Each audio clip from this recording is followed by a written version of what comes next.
नाज़रीन, सॼी सिंध जियां सीता रोड में भी महंगाई खिलाफ एहतजाज जो सिलसिलो जारी है। लेखक मंजूर सीताई, महबूब सिंधी और रहमानी लेबर यूनियन के अगवाननि महंगाई खिलाफ नेशनल प्रेस क्लब अॻियां एहतजाज किया है।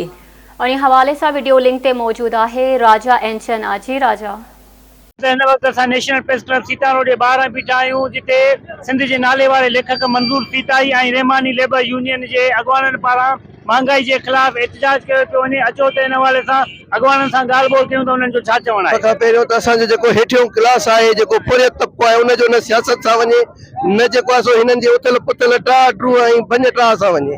हेठिए माण्हूअ जो आहे सॼो पंहिंजे पेट सां सिस्टम, त माण्हू हिकिड़ो पंहिंजो पेट भरे त मानी खाए। हिननि जेका हथरादू महांगाई कई आहे, अटो अड़लब थी वियो आहे, बसर ब्लैक तो खपे, त इहो सॼो जेको दारोमदार आहे उहो उन में पीढ़ जे हेठियों क्लास थियो, हेठियों तबिको थियो, पोरियों तबिको थियो।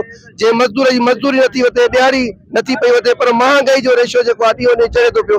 हाणे जेको 150 रुपया ही किलो अटो थियो आहे, इहो हिननि जो ज़ख़ीरा अंदोज़ी आहे, हिननि जो वरतल आहे 50 रुपए जो, ऐं 150 मार्केट में खपे थो पियो। उन खां अलावा बसर जेको आहे ब्लैक थी वियो आहे, त इन जो डायरेक्ट जेको बम किरियो आहे महांगाई जो, उहो गरीब पोरियो त मज़दूर ते किरियो आहे। तंहिं करे ख़ुदा गवर्नमेंट खे गुज़ारिश कंदासीं, ठहो था, टहो था, वञो था, अचो था, तव्हां ॼाणो तव्हांजो कमु ॼाणे। ये महंगाई हिननि कई आहे, इन महंगाई खिलाफ़ रहमानी लेबर जे तरफ़ों जेके मज़दूर तबिको निकितो आहे, असीं उन्हनि सां गॾु आहियूं।